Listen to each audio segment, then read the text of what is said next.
Have you ever wondered how your favorite self-taught guitarist manages to create these mind-blowing solos and intricate compositions, yet they swear they have no idea what they're doing?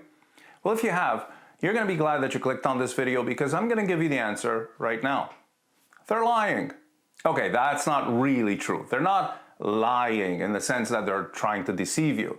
But the thing is, a lot of highly experienced guitarists might not even be aware of the amount of licks, scale patterns, phrasing ideas, and chord progressions that they've accumulated over the years just by studying their favorite music and working with other musicians. With years of intense practice, a professional guitarist who considers themselves to be self-taught will have accumulated an exceptionally intuitive grasp of the fretboard and a solid understanding of how intervals are laid out on the guitar. And this to the extent that they can pretty much play over anything and can easily translate any melody that they hear in their head to a musical phrase on the guitar. Before we dive in, if this is your first time here, welcome to Licks of the Beast. I'm Nico, and you're in the right place for all things heavy metal guitar.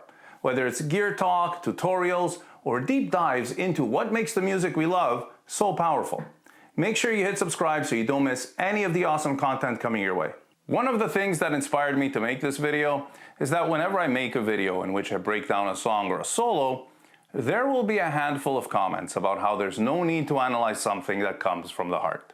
Like this comment I received on my Bark at the Moon solo breakdown.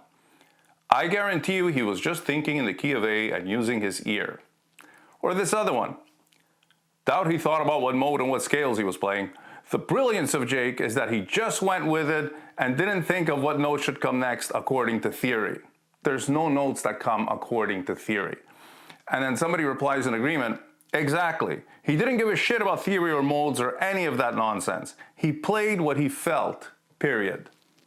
I've been hearing arguments like these ever since I started playing guitar. But here's the thing. Those arguments usually come from a place of ignorance. And I don't mean that as an insult, but in the true sense of just not knowing. Most people think of theory like it's some stiff set of rules or just abstract book knowledge.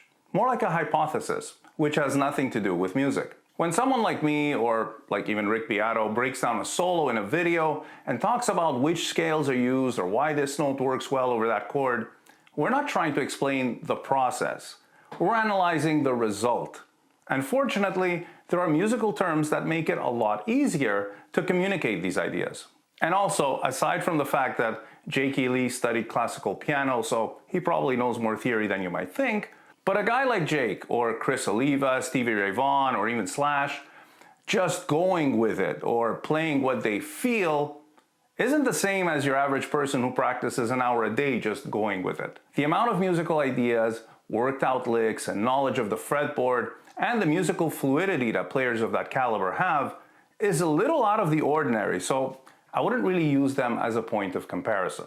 Those guys did nothing but play all the time, and they developed chops and accumulated knowledge in ways that most of us simply don't have time for. But the good thing is that with the immense amount of resources we have at our fingertips nowadays, we don't have to.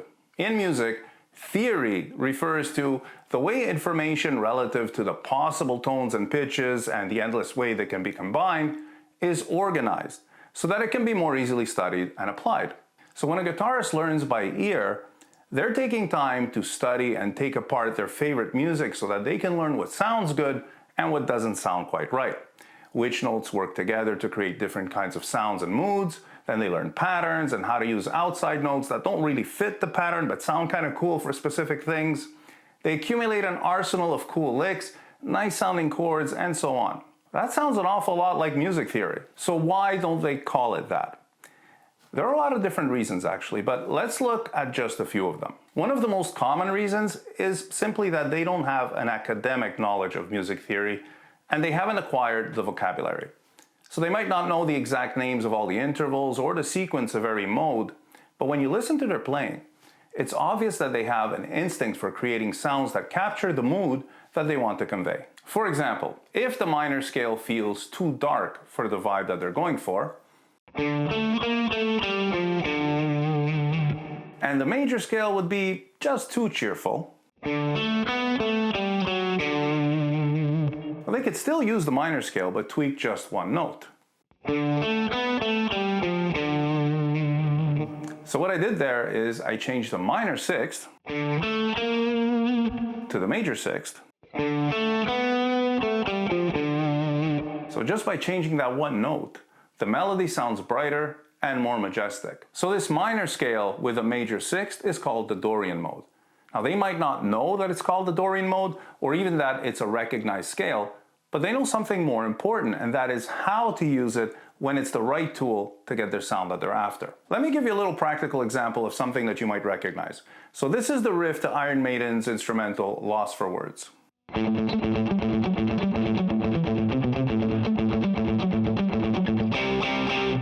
So that's in the Dorian mode. If it were in natural minor, it would sound something like this.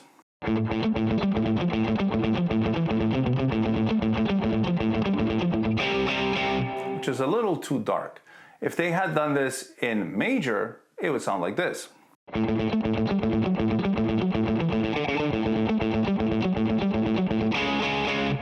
Which doesn't sound quite right. So by playing it in the Dorian mode, you get that triumphant, majestic sound that is so lost for words.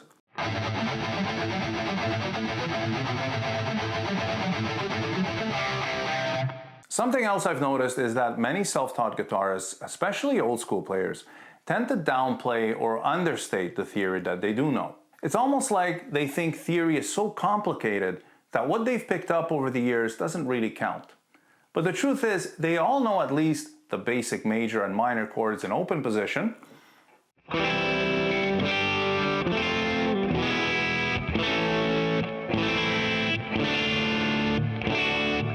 and those shapes can be moved across the neck.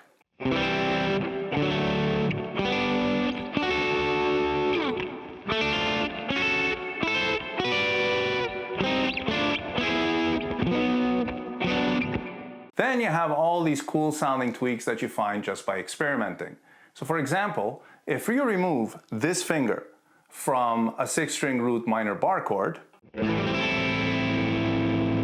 it replaces the octave with a minor 7th. So that gives you a minor 7th chord. Or if you remove this finger from a minor bar chord on the 5th string, it replaces the minor 3rd with a major 2nd. So you get a suspended 2nd chord, also known as a sus2 chord. And then you have 6th and 5th string root shape bar chords.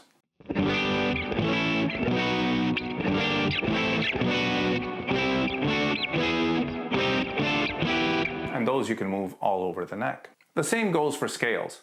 Almost everyone knows the pentatonic scale.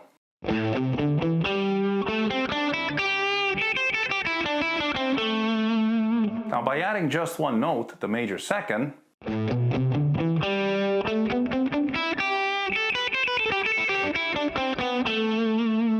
you get a hexatonic scale.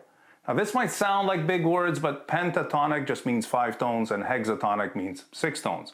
And it's easy to stumble upon this kind of thing just from playing and learning a few licks. And an extra note might not seem like much, but it adds so much color and melodic tension. In fact, Adrian Smith is a guy that uses the hexatonic scale to really great effect. For example, this lick from his solo in Dance of Death.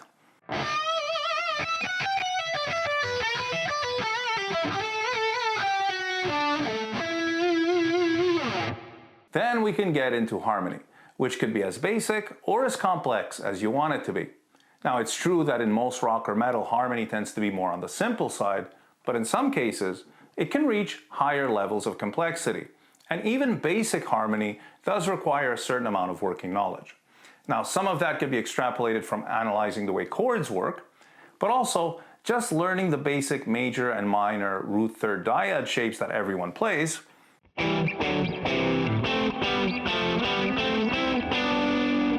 It's an easy way to start understanding basic harmony. Now in this case, we're doing parallel thirds, which is actually the most common type of harmony. And that'll work on everything from dual lead guitar lines to vocal melodies. Transposing the higher melody down an octave is something that one could figure out just by experimenting a little. So you don't need to study formal theory to get there. But as it turns out, you're actually moving down a sixth from the other line. So it's a wider interval for a looser, broader feel. Just like Iron Maiden did in their iconic song, The Trooper. The main line you hear goes like this.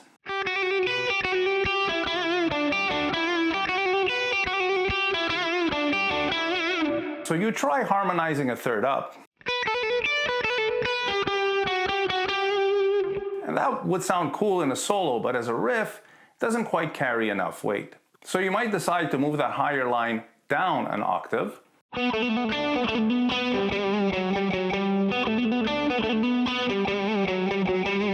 and you have one of the most recognizable riffs in heavy metal history.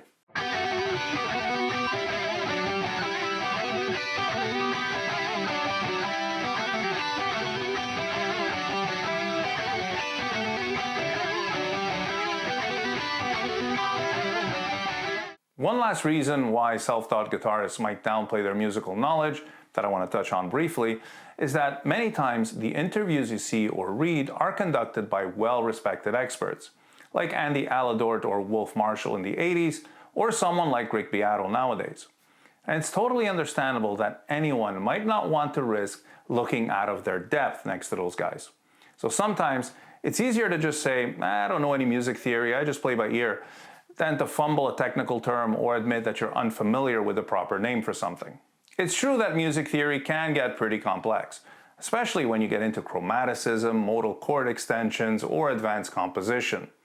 But even those advanced principles are built on basic music theory. The truth is, even if a self-taught guitarist doesn't think they actually know theory, just by mastering those simple chord and scale patterns that we discussed, they're already working with the same foundational building blocks. And when you combine that with creativity, a well-developed ear, and solid proficiency with their instrument, you've got everything you need to create incredible music. Ultimately, it comes down to the fact that when one of our guitar heroes says that they're self-taught, they don't mean that they made it all up from scratch or that they feel the music so strongly that it just comes out of them naturally like a gift from the heavens. What it actually means is that they didn't take formal lessons, but they learned by other means, which included listening to what worked in their favorite music, sharing ideas with other local musicians, maybe applying some basic music knowledge that they learned in music class at school. Every mode comes from the major scale anyway, so just knowing the major scale already opens a lot of musical possibilities if you have a little creativity. Everything I talked about in this video can be found easily on the internet for free. And learning just a little bit of basic music theory is a huge advantage to anyone wanting to compose their own music, learn to play their favorite songs, or even just to be able to appreciate the music they love on a slightly deeper level. So I hope this video helped make the concept of music theory feel a bit more approachable and perhaps a little less intimidating. If you have any questions or comments, drop them below, as I always love hearing from you and I'm always happy to see the community growing and engaging in friendly discussions. Thank you all so much for watching, and stay tuned for more licks of the beast.